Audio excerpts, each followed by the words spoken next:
안녕하세요. 오늘 호모사피엔스 특별전과 관련해서 고인류가 우리에게 남긴 유전자 유산이라는 제목으로 강의를 드릴 서울대학교 생명과학부 조교수 정충원입니다.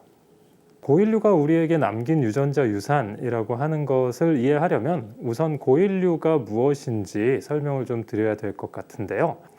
호모사피엔스 특별전을 보신 관람객 여러분들이라면 다양한 종류의 고인류들이 살았고 그들의 이름 또 어떻게 생겼는지 이런 것들에 대해서 이제 어느 정도 친숙해지셨겠지만 고인류가 무엇인지 간략하게 정의를 하고 넘어간다면 여러분들이 이 내용을 이해하시는데 훨씬 더 도움이 될 것 같습니다.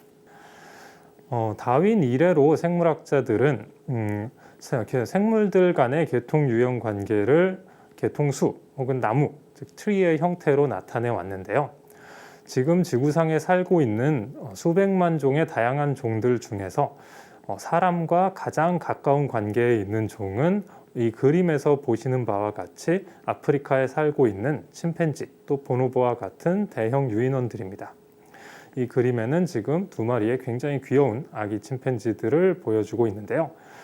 이 두 마리 침팬지들 사이의 관계는 아마도 이들의 형태 또 행동 그리고 유전자가 말해주는 것처럼 둘 사이가 훨씬 더 가깝고 이들 둘 각자와 저로 대표되는 이제 사람 사이의 관계는 이 관계보다 훨씬 더 멀 것이라고 생각하실 수 있을 겁니다. 그러한 정보를 아까 말씀드렸던 것처럼 생물학자들은 계통수라고 하는 다이어그램을 이용해서 표현을 드리게 되고 이 그림에서 보시는 것처럼 두 마리의 침팬지가 훨씬 더 가까운 과거의 공통조상을 갖게 되고 그러한 침팬지의 공통조상이 아주 먼 과거의 사람의 조상과 만나서 사람과 침팬지의 공통조상을 만나게 되는 것이 지금 이 계통수가 보여주고 있는 중요한 정보입니다. 고인류라고 하면 침팬지와 사람의 가장 최근의 공통조상인 약 500~600만 년 전에 살았던 이 동물 집단에서 침팬지 계통과 빨간색으로 표시되는 사람 계통이 갈라진 이후에 이 사람 계통에서 갈라져 나온 모든 종류의 생물들을 통틀어서 이야기를 한다고 할 수 있습니다. 즉, 침팬지보다는 현대인과 유전적으로 또 계통적으로 조금 더 가깝지만 지금 살고 있는 현대인들보다는 조금 더 먼 유연 관계를 가지고 있고 또 시기적으로도 과거에 살았던 인류와 비슷한 인류의 사촌들, 현대인과 비슷한 인류의 사촌들을 통틀어서 고인류라고 이야기한다라고 말씀드릴 수 있을 거고요. 이 계통수를 기억을 하시고 이 빨간색 부분에서 가지쳐서 나오는 모든 그룹들을 통틀어서 고인류라고 한다라고 이해를 하시면 굉장히 간단하게 이해를 하실 수 있을 것 같습니다. 지금 지구상에는 약 80억 명에 가까운 아주 많은 사람들이 살고 있고 그들의 생김새, 문화, 언어도 나름 다양하다면 굉장히 다양할 수 있겠지만 사람과 침팬지 사이의 차이만큼 큰 차이가 나지는 않죠. 그렇기 때문에 현대인들은 대부분 사람은 한 종류라고 생각을 하실 겁니다. 물론 이제 민족과 인종의 차이들을 민감하게 생각하시는 분들은 여러 종류의 사람들이 있다고 생각하실 수도 있겠지만 그들이 모두 만나서 사랑하고 자식을 낳는데 아무런 지장이 없기 때문에 생물학적으로 볼 때 현재 살고 있는 우리 인류는 한 종이라고 볼 수가 있습니다. 그렇기 때문에 어떻게 생각을 하시면 과거에도 이렇게 딱 한 종류의 인류 계통만, 즉 우리의 직계 조상이 되는 사람들만 계속해서 살았을 것이다 라고 생각할 수 있으시겠지만 실제로 화석 기록상에 나타나는 고인류의 종은 무척 다양하고 그 분포 범위와 시기 역시 매우 다양합니다. 왼쪽에는 특별전에서도 보셨을 약 350만 년 전에 동아프리카의 탄자니아에서 발견된 두발 걷기를 했던 발자국 화석을 보실 수 있는데요. 이런 것이 보여주는 것처럼 인류의 중요한 행동적인 특징인 두발 걷기는 아주 이른 시기에 인류 계통에서 진화한 형질이라고 생각할 수 있고요. 오른쪽에 보시는 도표에는 아프리카와 유라시아의 다양한 지역에 살았던 여러 종류의 고인류들의 분포 시기를 보여주고 있습니다. 보시는 것처럼 교과서에서 어렸을 때 배우셨을 오스트랄로피테쿠스 계통의 동물들도 많이 보이고 조금 더 최근의 시기 약 한 200만 년 전후부터 시작해서 현대에 이르기까지는 우리가 속한 속인 호모 속에 속한 여러 종들, 여러 계통들을 보실 수가 있습니다. 사람이 속한 현대인이 속한 호모 속에 속하는 고인류 역시 매우 형태적으로 다양했던 것으로 생각이 되는데요. 지금 이 그림에는 중요한 호모 속을 나타내는 굉장히 중요한 화석들이 여러 개 나와 있고요. 특히 오른쪽 아래에 있는 사진에는 왼쪽에 있는 해부학적 현대인과 오른쪽에 아마 우리가 가장 잘 알고 있을 고인류인 네안데르탈인의 두개골을 대비해서 이 둘의 형태적인 차이를 보여주고 있습니다. 특별전에서 전신 골격을 많이 보셨으니까 어느 정도 익숙하시겠지만 이들은 굉장히 우리와 비슷하게 생긴 집단이었고 나중에도 말씀드리겠지만 실제로 서로 교배를 해서 자식을 낳을 수 있을 만큼 유전적으로도 완전히 격리되지 않은 가까운 집단이었습니다.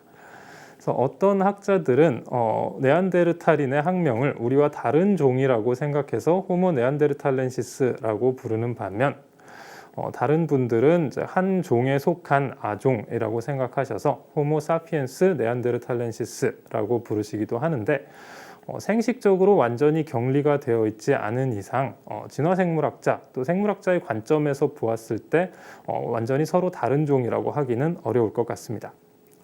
이렇게 대비되는 형태를 보시면 약간의 형태적인 차이들을 보실 수 있을 테고요. 이런 것들이 크기나 형태상의 상당한 차이들 그리고 화석 기록상에 나타나는 어떤 행동적인 차이들 등등이 우리와 그들 사이에 상당한 차이가 있다는 것을 보여주는 동시에 지금 살고 있는 어떤 다른 종들 이를테면 침팬지나 고릴라와 같이 사람과 아주 가까운 대형 유인원과 비교하더라도 지금 살고 있는 현대인과 훨씬 더 행동적으로, 문화적으로, 유전적으로 모든 면에서 더 가까운 우리와 아주 가까운 사촌이었다라고 하는 것을 직관적으로 아실 수 있을 것 같습니다. 자, 그렇다면 지금 현대에 살고 있는 우리, 즉 이 해부학적 현대인이라고 하는 즉 현대인과 해부적인 차이가 전혀 없는 그룹은 도대체 언제 어떻게 기원하였고 이것이 화석 기록상에 나타나는 네안데르탈인을 포함한 다양한 고인류와 어떤 계통적인 관계를 갖고 있는가라고 하는 것이 고인류학이 시작된 이래 인류의 기원을 다루는 가장 중요한 학술적인 논쟁 중 하나였다라고 말씀을 드릴 수 있을 텐데요. 이 문제에 대해서 가장 주된 대립이 되는 두 가지 가설은 지금 보시는 바와 같습니다. 왼쪽에는 최근 아프리카 기원설, The Recent Out of Africa Origin이라고 하는 가설을 보여주고 있고요. 오른쪽에는 그와 대비되는 다지역 기원설, The Multi-Regional Hypothesis라고 하는 가설을 보여주고 있습니다. 이 두 가설 모두 해부학적 현대인이 조상이 어떤 시점에, 과거의 어떤 시점에 아프리카에서 기원해서 그리고 한참 더 지난 후에 아프리카를 벗어나 유라시아를 포함한 전 세계로 퍼져나갔다라고 하는 것은 의심의 여지가 없이 받아들이고 있습니다. 그림을 보시면 이제 저 파란색 혹은 하늘색에 해당되는 부분이 이제 해부학적 현대인에 해당되는 계통들을 나타내고 있고요. 최근에 여러 개의 가지로 갈라진 것은 이제 해부학적 현대인 안에서 다양한 그룹들이 분화되는 것을 보여주는 것입니다. 최근 아프리카 기원설은 이 해부학적 현대인이 기원해서 밖으로 나가게 되는 아프리카 밖으로 나가게 되는 시점이 굉장히 최근 지질학적인 또 진화적인 시간상에서 굉장히 최근이라고 생각을 하고 있습니다. 그 시간은 한 5만 년 내지 10만 년 정도 전에 아프리카를 벗어나 유라시아로 나아갔다라고 생각하고 있고요. 저 파란색 파란색 가지가 기원하는 시점은 그것보다는 조금 더 오래 전인 한 20에서 30만 년 전 사이 정도를 생각하고 있습니다. 즉 최근 아프리카 기원설은 해부학적 현대인이 사하라 이남 아프리카의 어떤 지역 혹은 여러 지역에서 한 20-30만 년 정도 전에 기원해서 아프리카 이남에 거주하고 있다가 최근 5에서 10만 년 사이에 유라시아로 나아가서 그 이전에 유라시아에 퍼져 살고 있던 네안데르탈인 등등을 포함한 고인류들을 완전히 대체하였다라고 하는 가설입니다. 이와 극적으로 대비되는 가설인 다지역 기원설은 이 그래프가 보여주는 것과 마찬가지로 여러 지역의 유라시아와 아프리카를 포함한 여러 지역의 고인류 집단들이 점진적으로 서로 저 빨간 화살표로 나타내는 이제 유전자를 주고받는 유전자 흐름을 유지하면서 점진적으로 서로 유전자를 주고받는 과정에서 지역적인 특이성을 유지하면서도 해부학적 현대인으로 동시에 진화를 하였다라고 하는 것을 보여주고 있고요. 그런 의미에서 최근 아프리카 기원설과 비교해 볼 때 다지역 기원설은 지역 간의 지역 집단들 사이에 분화 시점, 즉 이를테면 유라시아인과 아프리카인 사이에 공통 조상이 존재했던 시점을 최근 아프리카 기원설보다는 훨씬 더 오래 전으로 생각하고 있습니다.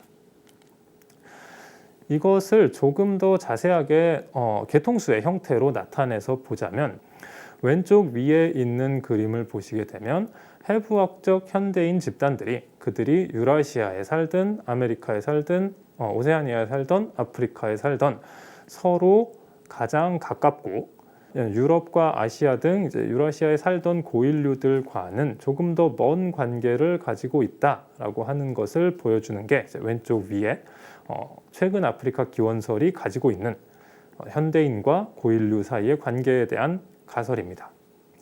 반면 이제 왼쪽 아래에는 다지역 기원설이 보여주는 그 지역 간 고인류와 그 지역의 해부학적 현대인 사이의 관계를 나타내고 있는데요.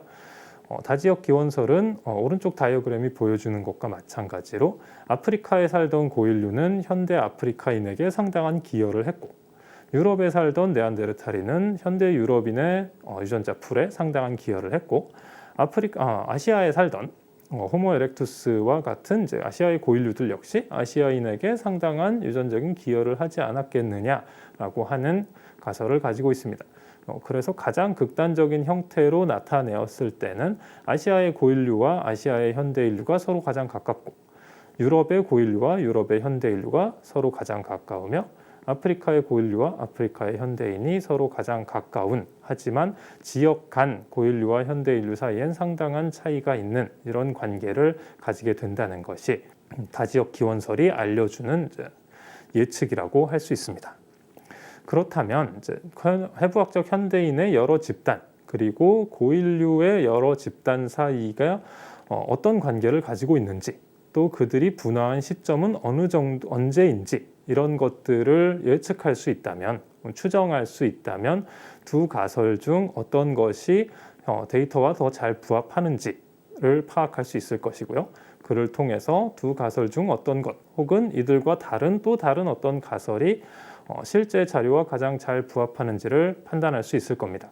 그렇다면 아마 그 가설이 실제 일어난 과거의 인류의 역사를 정확하게 반영하는 것이겠죠. 그렇기 때문에 유전학자들은 고인류와 현대인 사이의 관계를 연구하는데 굉장한 노력을 기울여 왔습니다. 궁극적으로 그러한 정보는 형태적인 곳에도 많이 드러나 있지만 궁극적으로는 풍부한 정보가 우리의 유전 정보에 숨겨져 있다라고 말씀을 드릴 수 있는데요. 사람이 가지고 있는 유전 정보는 여러분도 많이 들어보셨을 23쌍의 염색체에 포장이 되어 들어 있습니다. 23쌍의 염색체라고 하는 건 22쌍의 상염색체와 X 혹은 Y로 알려진 한 쌍의 성염색체로 나타나는데요. 이 염색체를 잘 풀어서 오른쪽 그림과 같이 보시면은 이렇게 이중 나선으로 되어 있는 아주 가늘고 긴 생체 고분자인 DNA 분자로 되어 있는 것을 알 수 있습니다. DNA라고 하는 생체 고분자를 이루는 단위 조각은 ACGT와 같은 서로 다른 염기들을 가지고 있는데 그렇기 때문에 이 아데닌, 구아닌, 시토신, 티민 이 네 개의 염기가 어떤 순서로 이 30억 개가 배열되어 있는가에 따라서 사람이 가지고 있는 유전 정보가 결정된다고 할 수 있습니다. 사람들은 30억 개의 염기쌍 대부분을 서로 동일한 염기를 가지고 있지만 그 중에 작은 부분, 아주 작은 일부분이 서로 다르게 되고요. 그러한 차이가 우리들 사이에, 사람들 사이에 유전적 차이를 만들게 됩니다. 그리고 사람과 조금 더 먼 집단과 비교를 해보면, 이를테면 침팬지와 사람을 비교해 본다면 사람들 사이의 차이 혹은 침팬지들 사이의 차이보다는 사람과 침팬지 사이에 이 염기 서열의 차이가 상당히 더 크게 나타나게 될 것이고요. 그러한 차이들이 사람과 어떤 종을 비교하더라도 그 종 사이의 유전적 차이를 설명하고 결정하는 중요한 성분이 된다고 말씀드릴 수 있겠습니다. 이런 유전자를 이용한 계통 연구, 그리고 유전자를 이용한 생물학 연구는 최근 수십 년 동안 아주 폭발적으로 증가를 해왔는데, 그것은 역시 이제 차세대 시퀀싱 기술을 포함한 이제 유전체 정보를 직접 대량으로 빠르게 그리고 저렴하게 읽을 수 있는 기술이 발전함에 따라서 나타난 현상이고요.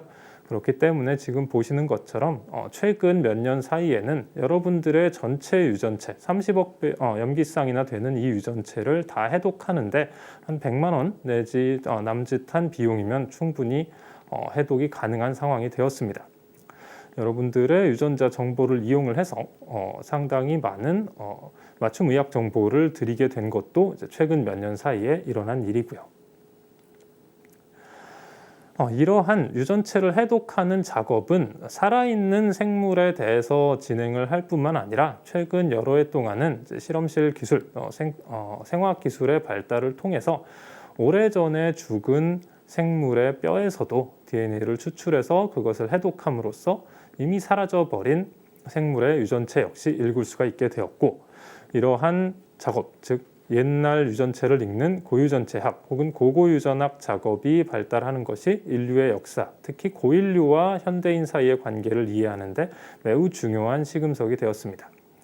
왼쪽에 있는 그림은 2010년에 사이언스지에 발표된 네안데르탈인의 첫 번째 전체 유전체 지도 논문을 표현하고 있습니다.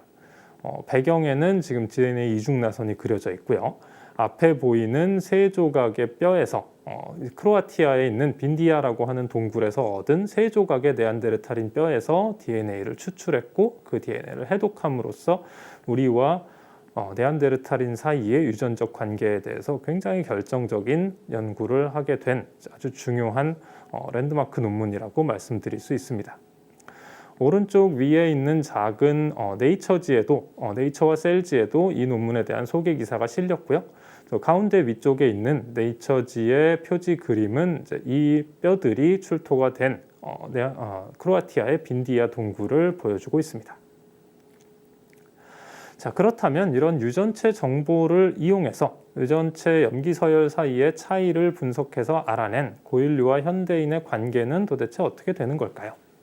네안데르탈인이라고 하는 고인류에 우리가 집중하는 이유는 네안데르탈인이 해부학적 현대인이 아프리카를 벗어나 유라시아로 진출했을 때 가장 먼저 맞닥뜨린 종이기도 하고, 또한 가장 최근까지 우리와 지구를 공유했던 우리의 사촌 종이며, 또한 유전적으로도 우리와 가장 가까운 고인류이기 때문입니다. 그 이전에 살았던 고인류들은 안타깝게도 아직은 우리의 기술로는 그렇게 오래된 뼈에서 DNA를 추출하는 기술이 없기 때문에 100만 년 이상 된 오래된 호모 이렉투스와 같은 뼈에서는 유전체 정보를 얻어내는 일을 아직 성공하지 못했고요. 네안데르탈인, 그리고 그 네안데르탈인과 아주 가까운 계통들에 대해서만 현재 고인류의 유전체 정보를 얻어낸 상황입니다. 위쪽 지도에서 보시는 것은 네안데르탈인의 분포 범위를 나타내는데요. 하늘색으로 표시된 부분, 중동과 유럽의 부분이 네안데르탈인이 전반적으로 서식했던 지역을 나타내고 있습니다. 그렇다면 네안데르탈인 외에 이 시기에는 다른 고인류들이 없었냐 하면 그렇지는 않고요. 오른쪽에 보이는 초록색 영역이 그 비슷한 시기, 해부학적 현대인이 아프리카를 벗어나 유라시아로 진출한 5만 년에서 10만 년 정도 사이에 아마 살고 있었을 고인류의 분포를 나타내고 있습니다. 동아시아에도 또 남아시아에도 고인류가 살았다라고 하는 흔적은 석기나 다른 흔적들을 통해서 많이 알려져 있는데, 이 중에 어떤 화석, 뼈로 남는 화석이 잘 나타나고 또 거기에서 유전자까지 얻어낸, 유전체 정보까지 얻어낸 것은 네안데르탈인을 제외하면 시베리아의 저 가운데에 있는 옅은 하늘색 부분에 표시가 된 이제 데니소바 동굴이라고 하는 곳에서 알려진 데니소바인이라고 하는 네안데르탈인의 사촌종이 유일합니다.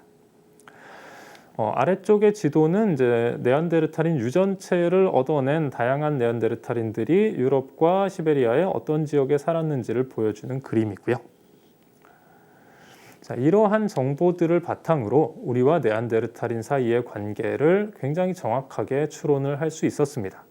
다시 정리를 해드리자면 최근 아프리카 기원설이 맞다면 해부학적 현대인들은 공통조상이 최근 한 20-30만 년 정도 되는 비교적 최근에 갈라진 그룹들일 뿐만 아니라 네안데르탈인과 현대인 그룹 사이의 관계보다는 현대인들 사이의 그룹 관계가 지역을 막론하고 더 가까울 것이다, 훨씬 더 가까울 것이다 라는 추정을 할 수 있고요. 반대로 다지역 기원설이 맞다면 네안데르탈인이 살았던 지역에 살고 있는 현대인, 즉 유럽과 중동의 현대인들과 훨씬 유전적으로 가깝고 그 외의 지역에 살고 있는 해부학적 현대인들은 네안데르탈인과 유럽의 현대인들보다는 서로 더 먼 관계를 가지고 있을 것이다 라는 예측을 할 수 있습니다. 오른쪽에 있는 정보를 보시는 것이 가장 단순하고 직관적이실 텐데요. 오른쪽 그래프의 위쪽에 있는 회색 지역이 이제 바로 해부학적 현대인들을 나타내고요. 가운데에 있는 이제 오렌지색 부분들이 이제 지금까지 우리가 얻은 네안데르탈인 유전체들 사이의 관계를 나타냅니다. 이것을 보실 때 가장 확실하게 아실 수 있는 것들은 현대인은 현대인과 유전적으로 훨씬 더 가깝고 네안데르탈인은 네안데르탈인들끼리 유전적으로 훨씬 더 가깝다라고 하는 점입니다. 이것은 해부학적 현대인이 유럽에서 왔든 중동에서 왔든 아시아에서 왔든 아프리카에서 왔든 차이가 없이 유지가 되고요. 네안데르탈인 역시 유럽의 최후기 구석기에 살았던 네안데르탈인이든 훨씬 더 이전 시점에 시베리아에 살았던 네안데르탈인이든 크게 상관이 되지 않습니다. 이런 점에서 전반적으로 네안데르탈인은 해부학적 현대인보다 훨씬 더 먼 관계를 가지고 있는 종이고 그렇기 때문에 전반적으로 보았을 때 최근 아프리카 기원설이 다지역 기원설에 비해서 우리가 관찰하고 있는 현대인과 고인류의 유전체 정보를 훨씬 더 잘 설명한다라고 말씀을 드릴 수 있을 겁니다.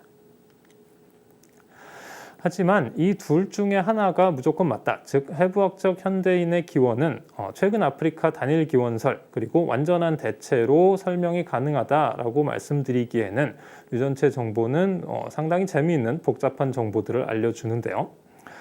이 그래프는 아프리카인과 비교를 해보았을 때 유라시아에 살고 있는 여러 그룹들이 얼마나 더 네안데르탈인과 유전자를 공유하고 있는지를 나타내는 정보입니다. 왼쪽 그림의 Y축을 보시는 게 가장 정확하고요. 특히나 저 위쪽에 보이는 초록색 그리고 이제 연두색 점들을 보시는 것이 이제 가장 정확합니다. 그것들이 이제 동아시아인과 아프리카인 그리고 유럽인과 아프리카인 사이를 비교한 결과이고요. 이것이 상당히 통계적으로 유의미한 양수값을 가진다라고 하는 것이 아프리카인과 비교해 볼 때 유라시아, 즉 동아시아와 유럽에 살고 있는 현대인들은 네안데르탈인과 상당히 많은 유전자를 더 공유한다라고 하는 것을 보여주고 있습니다. 이런 것들이 이제 잘 정리가 되어서 지금은 유라시아에 살고 있는 우리와 같은 동아시아인 그리고 유럽인들은 네안데르탈인 조상에게서 한 1에서 4% 정도, 한 2% 내외의 유전자를 받은 것으로 알려져 있습니다. 자, 그렇다면 이 유전자의 유입은 네안데르탈인 조상으로부터의 유전자의 유입은 언제 일어난 것일까요? 이것이 아주 오래전에 일어났다면 네안데르탈인과의 교배 그리고 혼합을 통해서 일어난 것이 아니고 그 이전에 훨씬 더 조상 단계에서 어떤 이벤트가 있어서 일어났을 것이라고 생각을 하실 수가 있고 반면에 이것이 네안데르탈인과 현대인이 접촉을 하던 약 한 5-6만 년 정도 전 시점에 이 혼합이 일어났다면 이것이 네안데르탈인과 현대인의 직접적인 접촉에 의해서 나타난 현상이다라고 말씀을 드릴 수 있을 겁니다. 지금 보여드리는 그래프는 현대인이 가지고 있는 우리와 같은 동아시아인 그리고 유럽인들이 가지고 있는 네안데르탈인 유전자 조각의 크기를 비교함으로써 크기를 체크함으로써 이 혼합이 언제 일어났는지 파악하는 통계적 방법론의 결과를 보여드리고 있는 것인데요. 그래프를 직접 해석하시는 것보단 그 결과만 들으시는 게 좋을 것 같습니다. 그 결과를 따져보면 역시 한 5, 6만 년 전 정도에 네안데르탈인 조상과 현대인 조상 사이에 혼합이 일어났다라고 하는 걸 알 수 있습니다. 즉, 해부학적 현대인의 조상이 아프리카를 벗어나서 중동으로 들어간 다음에 아마 거기에 살고 있던 네안데르탈인의 조상, 네안데르탈인과 맞닥뜨리고 그들 사이에 혼합이 일어나서 이렇게 네안데르탈인 유전자가 아프리카인에는 없지만 유라시아인들에겐 남아있는 것이 아닌가. 그리고 이렇게 혼합이 되어서 네안데르탈인 유전자를 가지게 된 집단이 유럽과 아시아로 퍼져나갔기 때문에 단 한 번도 네안데르탈인이 살았던 적이 없는 이 동아시아에 살고 있는 지금 우리와 같은 사람들 역시 약 2% 정도는 네안데르탈인 유전자를 가지고 있지 않은가라고 하는 것이 이제 현대 유전학이 설명하는 네안데르탈인과 현대인 사이의 관계에 대한 정확한 설명이 되겠습니다. 자, 그렇다면 2%라고 하는 아주 작은 양이 고인류의 조상에게서 우리 해부학적 현대인, 유라시아의 현대인들에게 이어져 내려왔는데 이 2% 정도 되는 유전자 조각들이 과연 어떤 역할을 하고 있기는 할 것인지 우리의 일상적인 삶에 그리고 우리의 건강에 영향을 주기는 하는 것인지 상당히 궁금하실 거라고 생각이 됩니다. 그러한 고인류가 남긴 유전자 유산이 우리의 일상적인 삶 그리고 건강 또 진화에 중요한 영향을 미치는 가장 대표적인 사례로는 티베트인의 고지저근과 관련된 유전자를 들 수 있습니다. 티베트인들이 3,000m, 4,000m가 넘는 고지대에서 저지대 사람들보다 훨씬 더 잘 살고 또 건강하게 살 수 있는 비결이라면 비결 중에 하나는 이들이 가지고 있는 독특한 두 개의 유전자 때문입니다. 그 중에 하나인 이 EPAS1이라고 하는 유전자는 상당히 재미있는 기원을 가지고 있는데요. 이 티베트인들이 가지고 있는 EPAS1 유전자는 유전자 조각의 염기 서열을 전 세계 다른 사람들이 다 가지고 있는 유전자 조각과 비교를 해보면 굉장히 다르다라고 하는 것을 보실 수가 있습니다. 왼쪽 아래에 있는 그래프가 이제 그러한 유전자 조각들 사이의 관계를 이제 네트워크로 나타낸 것을 보여드리고 있는데 맨 오른쪽 아래에 보이는 분홍색 그림들이 분홍색 원들이 이제 티베트인들이 가지고 있는 EPAS1 유전자 조각이라고 생각을 하실 수 있습니다. 그리고 다양한 컬러를 가지고 있는 수많은 동그라미들, 그 왼쪽에 있는 수많은 동그라미들이 이제 전 세계 모든 지역에서 저희가 수집한 약 5,000개에 달하는 수많은 이제 EPAS1 유전자 조각인데 이들은 서로 하나도 닮아 있지 않다라고 하는 걸 보실 수가 있고요. 가장 가까운 조각과도 이제 수십 개의 돌연변이로 서로 나뉘어 있는 것을 알 수 있습니다. 반면에 아까 말씀드렸던 시베리아에 살았던 시베리아 남쪽에 살고 있었던 네안데르탈인의 사촌이라고 생각되는 이 데니소바인이라고 하는 개체가 가지고 있었던 EPAS1 유전자를 비교를 해보시면 이제 티베트인과 훨씬 더 가까운 염기 서열을 가지고 있는 것을 보실 수 있고요. 자, 이런 것 때문에 데니소바인 혹은 그와 굉장히 비슷한 가까운 고인류 집단과의 혼합을 통해서 티베트인의 어떤 조상 집단이 이러한 EPAS1 유전자를 얻게 되었고 그것이 왼쪽 위에서 보시는 바와 같이 자연 선택을 통해서 매우 빠르게 티베트인 집단 안에서 높은 빈도로 늘어나면서 아마 이렇게 고인류에게서 얻은 유전자 조각이 지금 티베트인들의 고지 적응을 설명하는 아주 중요한 기능적 유전자로 작동한 것이 아닌가라고 하는 생각을 하고 있습니다. 실제로 최근에는 고원의 변경 지역이지만 역시 고지대에 해당되는 이제 중국의 감숙성 일대에서 얻은 이제 고인류의 화석을 고단백질 분석을 통해서 이것이 이제 데니소바인과 굉장히 가까운 집단, 즉 데니소바인 계통에 해당되는 집단이다라고 하는 것이 밝혀졌는데요. 그렇기 때문에 이 데니소바인 계통의 집단이 미리 고지대에 와서 적응을 하고 있었고 그러한 적응된 유전자의 일부가 티베트인 조상에게 물려짐으로써 현대의 티베트인도 이렇게 적응적인 유전자를 공유할 수 있었다라고 하는 것을 보여주는 좀 더 좋은 시나리오가 완성이 되었습니다. 자, 그렇다면 과연 고인류에게서 받은 건 우리에게 이렇게 건강과 진화에 좀 더 도움이 되는 이런 조각들만 받은 것일까? 라고 생각하면 그렇지 않다라고 하는 게 지금 제가 마스크를 쓰고 이 말씀을 드리고 있는 이유이기도 한 이제 코비드 19과 관련된 유전자에서 드러나게 되는데요. 이 코비드 19 관련돼서 우리는 비교적 많은 환자를 겪지 않고 있지만 이제 미국과 유럽에는 굉장히 수백만 명 단위의 환자를 얻었기 때문에 이러한 유전자 역학 연구 역시 많이 진행이 되었습니다. 지금 왼쪽 그림은 코비드 19에 감염이 되어서 상당히 중증으로 진행이 되었던 이제 3천여 명의 사람들의 유전자와 그렇지 않은 이제 정상적인 대조군 약 80여만 명의 유전자를 비교를 해서 두 집단 사이에 유별나게 다른 유전자들을 찾고자 하는 이제 전장 유전체 연관 분석이라고 하는 분석 방법의 결과를 보여드리고 있는데요. 이제 보시는 바와 같이 3번 염색체의 한 부분에 굉장히 뚜렷한 차이가 저런 피크로 나타나는 것을 보실 수가 있습니다.